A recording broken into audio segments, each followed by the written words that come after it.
وأنه يحيي الموتى وأنه على كل شيء قدير। সে আল্লাহ রাব্বুল আলামিন তোমাদেরকে তোমাদের মৃত্যুর পরে আবার জিন্দা করবেন, এতে সন্দেহ করার কোনো কারণ নাই। وأن الساعة آتية لا ريب فيها وأن الله يبعث من في القبور। আল্লাহ পাক বলছেন অবশ্যই কিয়ামত আসবে, তাকে কেউ বিন্দুমাত্র এতে কোনো সন্দেহ নাই। আর وأن الله يبعث من في القبور, আর আল্লাহ পাক অবশ্যই কবরে যা কিছু আছে সব বের করে নিয়ে আসবেন।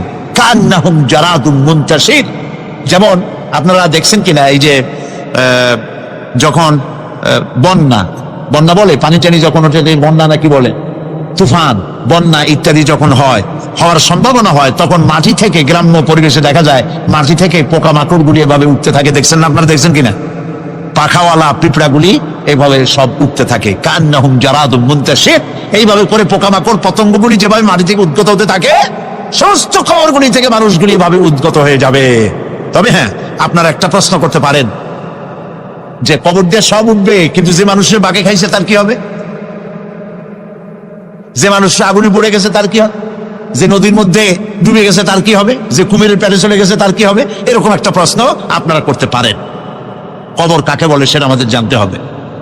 কবর শুধু মাটির গর্তটাকেই কবর বলা হয় না, এটি আলমে বারজাখ, এটি পর্দা, এটা জবনিকা। মৃত্যুর পরের জীবনটাই হলো আলমে আখিরাত পর্যন্ত যাইতে যে জীবনটা লাগে, যে একটি সময় আছে, এই সময়টার নামটাই হলো কবর। সেটা গর্তের মধ্যে হইতে পারে, মাটির মধ্যে, সেটা বাঘের পেটে হতে পারে, সেটা কুমিরের পেটে হতে পারে, সেটা পানিতে পচে যেতে পারে, এটা কোনো বিষয় না। আল্লাহ পাক উঠাতে চাইবেন এবং সমস্ত কিছুকে কিয়ামতের দিন আল্লাহ রাব্বুল আলামিন তার দরবারে হাজির করবে। তাহলে আমরা বুঝতে পারলাম যে কিয়ামত যে হবে এই ব্যাপারে কোনো সন্দেহের অবকাশ না। এখন ওই কিয়ামতের দিন আল্লাহ রাব্বুল আলামিন আমাদের বিচার নেবেন, হিসাব করবেন। দুনিয়ায় যে পরীক্ষা দিয়েছিলাম, এই পরীক্ষায় যদি কেউ একবার ফেল করে, আর একবার পরীক্ষা দিয়ে পাশ করার সুযোগ আছে। আরো একবার যদি ফেল করে, আবার পরীক্ষা দিয়ে পাশ করার সুযোগ আছে। 10 বার পরীক্ষা দিবেন, 10 বার ফেল করবেন। 100 বার পরীক্ষা দিবেন, 100 বার ফেল করবেন, তারপরেও আবার পরীক্ষা দেওয়ার সুযোগ আছে। কিন্তু কিয়ামতের ময়দানে যদি কোনো মানুষ তার জীবনের পরীক্ষায় যদি ফেল করে, দ্বিতীয়বার পরীক্ষা দিয়া পাশ করার আর কোনো সুযোগ নাই। এই পৃথিবীতে জজ কোর্টে কেউ হেরে গেল, হাইকোর্টে আপিল করার সুযোগ আছে। হাইকোর্টে যদি হেরে যায়, সুপ্রিম কোর্টে কেস করে জেতার সুযোগ আছে, আপিল করার সুযোগ আছে। সুপ্রিম কোর্টেও হেরে গেল, প্রেসিডেন্টের কাছে জীবন ভিক্ষা চাওয়া যাইতে পারে। কিন্তু কিয়ামতে, আখিরাতে, আদালতে, ওই জায়গায় মানুষ যদি একবার তার জীবনের মামলায় হেরে যায়, দ্বিতীয়বার আপিল করার আর কোনো জায়গা নাই। কঠিন জায়গা, সেই জায়গা হবে এবং সেখানে সবাইকে উঠতেই হবে। সুতরাং এই যে প্রশ্ন করা হয় যে প্রায় এই কিয়ামত কবে হবে, এটা বিশ্বাস করি না, হ্যান ত্যান ইত্যাদি, মরলে আবার জিন্দা করবে কে, এইসব প্রশ্নের কোনো দাম নাই। আল্লাহ পাক এই ব্যাপারে আরেকটি কথা বলছেন, ইয়াসআলুনাকা কাআন্নাকা হাফিয়্যুন আনহা কুল ইন্নামা ইলমুহা ইনদাল্লাহ ওয়ালাকিন্না আকসারান নাসি লা ইয়ালামুন। হে নবী, এরা আপনার কাছে এই প্রশ্নটা করে এইভাবে যে কিয়ামত কবে আসবে, মনে হয় যেন আপনি এটা জানেন। এই ইলম কিয়ামত কবে হবে মনে হয় যেন আপনি এটা জানেন, সেই জন্য তারা এই প্রশ্নটা করছে। আসলে কুল ইন্নামা ইলমুহা ইনদাল্লাহ, কিয়ামত কবে হবে এটা কে জানেন? ওয়ালাকিন্না আকসারান নাসি লা ইয়ালামুন, অবশ্যই অধিকাংশ মানুষেরা এটা জানে না। কিয়ামত কবে হবে এটা একমাত্র আল্লাহ পাক জানেন। পরকালের জীবন যে হবে এতে কোনো সন্দেহ নাই, সেই ব্যাপারে আল্লাহ পাক বলছেন, আআনতুম আশাদ্দু খালকান আমিস সামাউ বানাহা। তোমরা যে পুনরুত্থান সম্পর্কে অস্বীকার করো, এবার চিন্তা করো, তোমারে বানানো কঠিন না ওই মহা আকাশটা বানানো কঠিন? কোনটা কঠিন বলেন না আপনারা, কোনটা কঠিন? আপনারা একটু তাকায় দেখেন তো, এই যে বিশাল প্যান্ডেল, এই প্যান্ডেলে খুঁটি আছে না নাই? আছে কিনা? কতগুলো খুঁটি গুনতে আপনার আধা ঘন্টা কানের সময় লাগবে, ঠিক না?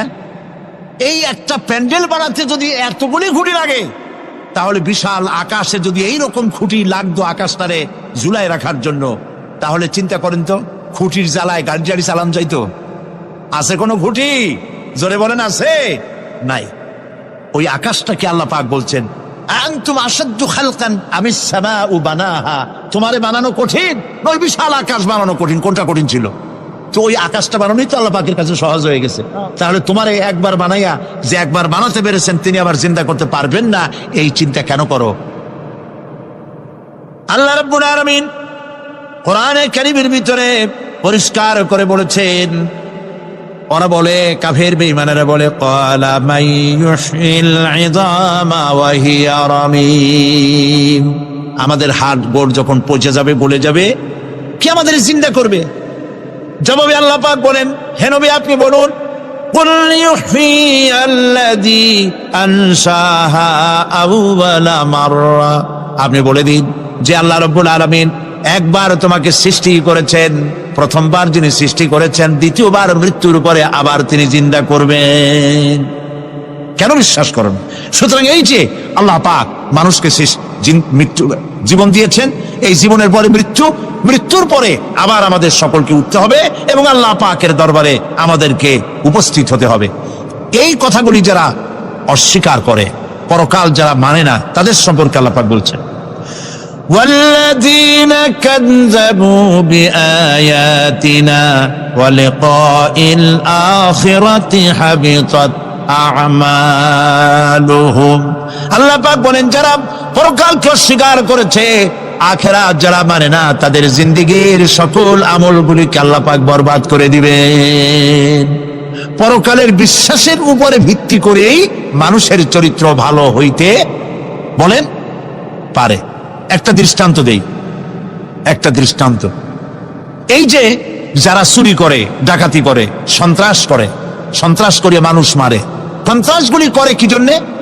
এদের ধারণা নাই যে আল্লাহ পাক আমাদেরকে উঠাইতে পারবে, আমাদের মৃত্যু হবে, পরকালের চিন্তা নাই বলেই তারা এই কাজটা করে। রাতের আধারে কোটি কোটি টাকার অফার আসছে, কেউ দেখে না। এইখান থেকে, এই টাকার খাওয়া থেকে, অথবা জেনা করা থেকে, অথবা মদ পান করা থেকে গোল্ডেন অপরচুনিটি, সুযোগ আসছে, জেনা করা যায়, মদ খাওয়া যায়, টাকা নেওয়া যায়, অবৈধ টাকা। এই অপরাধ থেকে বাঁচাতে পারে একমাত্র পরকালের জবাবদিহিতা, আখিরাতের ভয়। আল্লাহর কাছে আমাকে জবাবদিহি করতে হবে, এই ভয় ছাড়া আর কোনো কিছুই মানুষের এই বিপদ থেকে মানুষের চরিত্র ভালো বানাইতে পারে না। মানুষের চরিত্র ভালো বানাবার জন্য এটাই হচ্ছে একমাত্র পথ। সেই জন্য আল্লাহ পাক আখিরাতের জীবন রেখেছেন, উঠতে সেখানে হবেই। এই পৃথিবীতে একবার যখন আসছি, আমাদেরকে জিন্দা আল্লাহ করবে এবং সমস্ত কথাগুলির জবাব আল্লাহর কাছে দিতে হবে। আল্লাহ রাব্বুল আলামিন বলেন, ওয়াত্তুর ওয়া কিতাবিম মাসতুর ফি রাক্কিম মানশুর ওয়াল বাইতিল মা'মুর ওয়াস সাকফিল মারফু' ওয়াল বাহরিল মাসজুর ইন্না আযাবা রাব্বিকা লাওয়াকি' মা লাহু মিন দাফি'। সূরা তুর। আল্লাহ পাক বলছেন, তুর পাহাড়ের শপথ, তুর পাহাড়ের শপথ, সেই প্রকাশ্য পবিত্র গ্রন্থের শপথ যা লিপিবদ্ধ রয়েছে মসৃণ ঝিল্লিতে, চর্ম ঝিল্লিতে লিপিবদ্ধ রয়েছে। আরো শপথ বাইতুল মামুরের, আরো শপথ সুউচ্চ আকাশে, আরো শপথ উচ্ছ্বাসিত তরঙ্গায়িত সমুদ্রে। নিশ্চয়ই সেই আযাব আসবে, আযাব মানে কিয়ামত, সেই পরকাল অবশ্যই আসবে। মা লাহু মিন দাফি', এই শাস্তি থেকে, এই কিয়ামত আসা থেকে, এই কিয়ামত সংগঠিত হওয়া থেকে রোধ করার মতো ক্ষমতা কারো নাই। সুবহানাল্লাহ। এখন আল্লাহ পাক তুর পাহাড়ের কসম করছেন। তুর পর্বত হচ্ছে সেই পর্বতের কথাই ধরা যাক, যেখানে একটি ঐতিহাসিক পর্বত হযরত মূসা আলাইহিস সালামকে আল্লাহ রাব্বুল আলামিন যেখানে নবুয়তের শিরস্থান পড়িয়ে দিয়েছিলেন, তুর পাহাড়ের ভিতরে। অতুর সিনিন, তুর পাহাড়ের কসম আল্লাহ পাক বলছেন। এবং খোদায় আল্লাহ রাব্বুল আলামিনের সঙ্গে বিরোধিতা করার কারণে ফেরাউনকে এই তুর পাহাড়ের কাছে লোহিত সাগরের মধ্যে, দরিয়ায় নীলের মধ্যে আল্লাহ পাক ডুবিয়ে মেরেছিলেন এবং নির্যাতিত বনী ইসরাইলকে শাস্তি দেওয়ার চূড়ান্ত সিদ্ধান্ত এই তুর পাহাড়েই আল্লাহ পাক দিয়েছিলেন। আল্লাহ বলছেন, আমি সেই তুর পাহাড়ের কসম করি। ও কিতাবিম মাসতুর, এবং পবিত্র গ্রন্থের শপথ, যেই গ্রন্থগুলি নাজিল হয়েছে নবীদের উপরে, ইনজিল, তাওরাত, জাবুর, কোরআন, এই কিতাবগুলির কসম করি। সুবহানাল্লাহ। কোরআনের কসম করি, আল্লাহ পাক বলছেন এই কিতাবগুলির কসম করছি। তুর পাহাড়ের কসম করছি, কিতাবগুলির কসম করছি। ওয়াল বাইতুল মামুর, আর বাইতুল মামুরের কসম করছি। সেটা কি?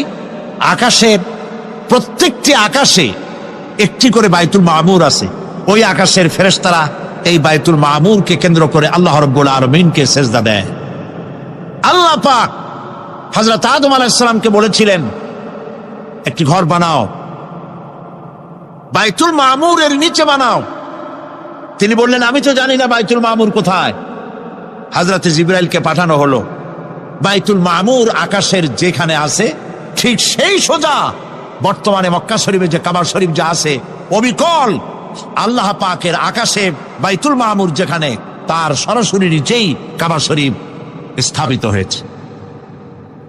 আল্লাহ রাব্বুল আলামিন বলছেন, আমি এই বাইতুল মামুরের কসম করছি।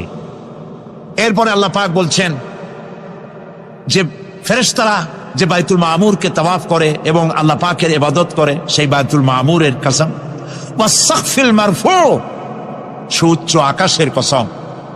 এই আকাশ আল্লাহ পাক সৃষ্টি করেছেন বিগাইরে আমাদিন, কোন রকমের কোন খুঁটি ছাড়াই। সুবহানাল্লাহ বলি আমরা। এই বিশাল আকাশ সম্পর্কে ওই যে বুদ্ধিজীবী যারা, কোরআনের জ্ঞান যাদের কাছে নাই, তারা বলে যে আকাশ বলতে কিছু নাই, ওইটা একটা নীলা নীলা বহুত দূর, সেই জন্য নীলা নীলা দেখা যায়। এই পৃথিবী সম্পর্কেও তাদের ধারণা এই পৃথিবীও কিছু না, এটা হলো ওই যে কি বলে, সূর্যের কাছের থেকে একটা উজ্জ্বল জ্যোতিষ্ক খুব ফোর্সে যাচ্ছিল, এই ফোর্স সহ্য করতে না পেরে সূর্যের একটি অংশ মহাশূন্যের উপরে ছিটকে পড়ল, ঘুরতে ঘুরতে পৃথিবীর আকার ধারণ করেছে। এই হলো ওদের ধারণা। অ্যাক্সিডেন্টের মাধ্যমে নাকি এই পৃথিবী হয়েছে। মূল কথা হলো, এইভাবে করে যদি কোনো একটা গ্রহ উজ্জ্বল জ্যোতিষ্ক যাওয়ার কারণে পৃথিবী হয়ে থাকে, তাহলে এখন তো পৃথিবীতে মানুষ ধরতেছে না, মানুষ তো অনেক বেশি বেড়ে গেছে, তাহলে আর একটা জ্যোতিষ্ক দয়া করে সূর্যের পাশ দিয়া যাইয়া আর একটা খণ্ড ফালাই দিয়া আর একটা পৃথিবী বানায় না কেন? প্রিয় ভাই সব, আল্লাহ পাক বলছেন ওয়াস-সাকফিল মারফু, আমি এই বিশাল আকাশের কসম করি। সুবহানাল্লাহ। এরপরে ওয়াল বাহরিল মাসজুর, পৃথিবীতে প্রবাহিত উচ্ছ্বসিত তরঙ্গায়িত সমুদ্র রাজির কসম করি। সুবহানাল্লাহ। আচ্ছা বলেন তো, এই পৃথিবী এর নিচে কি? এই পৃথিবীর নিচে কি? এই পৃথিবী মহাশূন্যের উপরে ঘুরছে। লক্ষ্য করেন আল্লাহর কত বড় শক্তি। আটলান্টিক মহাসাগর কোথায়? বলতে পারবেন না? এই পৃথিবীতে। আটলান্টিক মহাসাগর কোথায়? এই পৃথিবীতে। আটলান্টিক মহাসাগর, প্রশান্ত মহাসাগর, ভূমধ্য সাগর, যত সাগর আর মহাসাগর সব এই পৃথিবীতে। এই পৃথিবী অসংখ্য পাহাড়, অসংখ্য সমুদ্র আর অসংখ্য মানবরাজি নিয়ে লাটিমের মতো ঘুরতেছে। সুবহানাল্লাহ। মহাশূন্যের উপরে লাটিম যেমন ঘোরে, পৃথিবী তেমন ঘোরে, অথচ মানুষগুলো ছিটকে পড়ে যায় না, পানিগুলি উড়ে কোথাও পড়ে যায় না। সুবহানাল্লাহ বলতে ইচ্ছে করে না। আল্লাহ রাব্বুল আলামিন সূরা ইয়াসিনের মধ্যে বলেছেন, লাশ-শামসু ইয়ানবাগি লাহা আন তুদরিকাল কমারা ওয়ালাল লাইলু সাবিকুন নাহার ওয়া কুল্লুন ফি ফালাকিন ইয়াসবাহুন। সূর্য চন্দ্রের অধিকার নষ্ট করতে পারে না। রাত দুপুরের সময় সূর্য উঠবে না, দিনের দুপুর বেলায় চন্দ্র উদিত হয়ে সূর্যের আলোকে নিষ্প্রভ করতে পারে না। চন্দ্র সূর্যের আগে যেতে পারে না, সূর্য চন্দ্রের আগে যেতে পারে না। কারো গায়ে কারো ধাক্কা লাগে না। অসংখ্য তারকারাজি উড়ে বেড়াতেছে, কারো সাথে কারো কোনো ধাক্কা নাই, কোনো সংঘর্ষ নাই। মহাশূন্যের উপরে সূর্য চন্দ্র যেমন ঘোরে, ওয়া কুল্লুন ফি ফালাকি ইয়াসবাহুন, চাঁদ আর সূর্য যেমন ঘোরে, মহাশূন্যে যা আছে তাও ঘোরে। এই পৃথিবীটা মহাশূন্যের উপরে, গোটা পৃথিবী সমস্ত সমুদ্র আর মহাসমুদ্র নিয়ে সব ঘুরতেছে। সুবহানাল্লাহ। ওয়াল বাহরিল মাসজুব, তরঙ্গায়িত উচ্ছ্বসিত সমুদ্র রাজির কসম করি, সমুদ্র সন্দ্বীপ যাওয়ার সময় কেমন অবস্থা হয় যদি তুফানে পড়ে।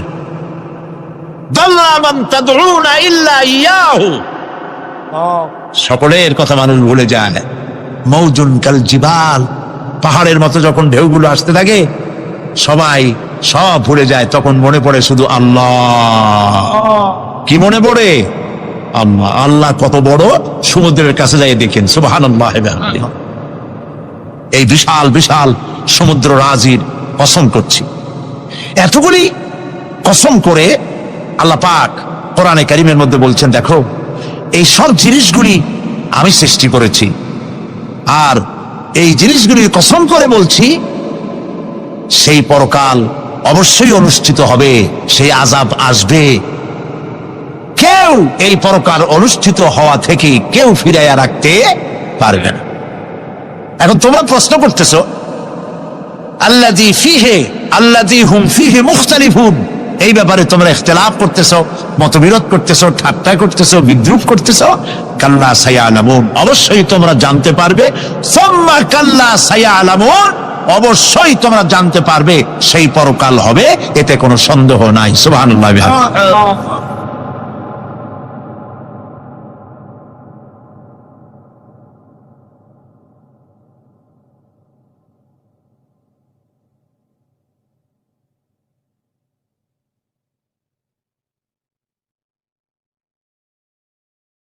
ইব্রাহিম আলাইহিস সালামকে আগুনের ভিতরে যখন ফেলে দেওয়া হচ্ছে, ফেরেশতা বলতেছিল আমার কাছে সাহায্য চাও, আগুন থেকে বাঁচায় দেই। হযরত ইব্রাহিম বলেছিলেন, আমার তো পরীক্ষা হতেছে, ইমতিহান হতেছে, আমাকে ডিস্টার্ব করো না, আমি তোমার কাছে কেন সাহায্য চাইবো? আমি আগুনে পুড়লে পরে আমার মাবুদ, আমার খোদা, আমার আল্লাহ, তিনি যদি খুশি হন তাহলে আমার এমন আল্লাহকে খুশি করার জন্য 1000 বার পড়তে রাজি আছি। তোমার কাছে কেন সাহায্য চাইবো? আমি তো অন্ধ, আল্লাহর ইবাদত করি না, যিনি আমার দুঃখ দুর্দশা নিজের চোখে না দেখেন। আগুনের মধ্যে পড়ে গেলেন। আল্লাহ পাক আগুনকে অর্ডার করে দিলেন, ইয়া নারু কুনি বারদাও ওয়া সালামান আলা ইব্রাহিম, আগুন আমার ইব্রাহিমের জন্য ঠান্ডা হয়ে যা, শান্তিদায়ক ঠান্ডা হয়ে যা। তাহলে দেখা গেল আগুনের মালিক হচ্ছেন আল্লাহ পাক। আল্লাহ পাক আজও যদি কোনো পূজা করা লাগবে না, আগুনের পূজা করা তো হারাম। আগুন হচ্ছে আল্লাহর গোলাম, আল্লাহর সৃষ্টি, এটা হচ্ছে মাখলুক, আল্লাহ হচ্ছেন খালিক। বিশ্বকবি, কবি সম্রাট আল্লামা ডক্টর ইকবাল কি সুন্দর করে বলেছেন, আজ ভি হো জো ইব্রাহিম কা ইমা পয়দা, आज भी हो जो इब्राहिम का इमाम पैदा, आ कर सकती है एक अंदाज गुलिस्तान पैदा। ইব্রাহিমের ঈমান যদি আজও কোথাও হয় বিদ্যমান, করতে পারেন অগ্নিকুণ্ডে খুবসুরত এক গুলিস্তান। এখনো যদি ইব্রাহিমের ঈমান যদি কারো মধ্যে জাগ্রত হয় আর তাকে যদি আগুনে ভালানো হয়, সে আল্লাহ আজও আছেন না নাই? আছে কিনা? কতবার মুসা এবং তার ভাই হারুনকে আমার নিদর্শন দিয়ে তাদেরকে সুস্পষ্ট রূপে প্রমাণ সহ ফেরাউন এবং তার সভাসদের কাছে আমি পাঠিয়ে দিলাম। তারা যখন তাদের কাছে গিয়ে দ্বীনের দাওয়াত দিল, তখন তারা কি বলল? ফাকালু আনুমিনু লিবাশারাইনি মিসলিনা ওয়া কওমুহুমা লানা আবিদুন। আমি যখন তাদেরকে পাঠালাম তারা যখন দ্বীনের দাওয়াত দিলেন, ইবাদতের দাওয়াত দিলেন, তখন তারা বলল, আমরা কি এমন আমাদেরই মতো দুজন মানুষের আনুগত্য করব? এখানে আবেদুন অর্থাৎ দাসত্ব, আমরা কি তার দাসত্ব করব? ওমা খালাকতুল জিন্না ওয়াল ইনসা ইল্লা লিয়াবুদুন, আমি মানুষ এবং জিনকে সৃষ্টি করেছি শুধুমাত্র আমার ইবাদতের জন্য, আমার গোলামির জন্য, আমার আনুগত্যের জন্য। এখন এই ইবাদত আমাদের সৃষ্টি হয়েছে কিসের জন্য? জবাব দিতে হবে সকলকে, কি জন্য? ইবাদতের জন্য। আমি যে মাঝে মধ্যে প্রশ্ন করি, তাতে কি আপনারা রাগ করেন নাকি? আমি আপনাদেরকে কষ্ট দেওয়ার জন্য প্রশ্ন করি না, এটি সুন্নতের একটি অংশ। রাসূল সাল্লাল্লাহু আলাইহি ওয়াসাল্লাম গুরুত্বপূর্ণ কথাগুলি সাহাবায়ে কিরামদেরকে 3 বার করে জিজ্ঞেস করতেন, যাতে করে কথাগুলি অন্তরের ভেতরে ঢুকে যায়, কলিজার ভিতরে ঢুকে যায়। আল্লাহ পাক আমাদের সৃষ্টি করেছেন ইবাদতের জন্য। কিসের জন্য? আমরা যেন তার গোলামি করি, সেই জন্য আল্লাহ পাক আমাদেরকে সৃষ্টি করেছেন, জিনদেরকেও সৃষ্টি করেছেন ইবাদতের জন্য। এই ইবাদত একটি ব্যাপক অর্থবোধক শব্দ। আমরা যদি ইবাদতটা নাই বুঝি, তা আমাদের মানব জন্ম হবে বৃথা। ইবাদত হচ্ছে আল্লাহর পছন্দনীয় জিনিসগুলি আমল করে তার সন্তুষ্টি অর্জন করার জন্য প্রচেষ্টা চালানো জীবনের সকল ক্ষেত্রে। এর মধ্যে ইবাদতের ভিতরে এমন এক ব্যাপক অর্থ যে এর ভিতরে নামাজ, রোজা, হজ, যাকাত, সত্য কথা, আমানতদারি, দিয়ানতদারি, প্রতিবেশীর হক আদায় করা, মাতা পিতাকে শ্রদ্ধা করা, প্রতিবেশীর হক আদায় করা, স্ত্রীর হক আদায় করা, সৎ কাজের আদেশ করা, অসৎ কাজের নিষেধ করা, জিহাদ ফি সাবিলিল্লাহ করা, এ সব কিছুই হচ্ছে ইবাদতের মধ্যে শামিল। জিকির আজগার করা, তেলাওয়াত করা, আমলে সালেহ করা, এভাবে করে আল্লাহ পাককে খুশি করার জন্য আল্লাহর নির্দেশ মাফিক কাজগুলি করা, সবটাই হচ্ছে ইবাদতের মধ্যে শামিল।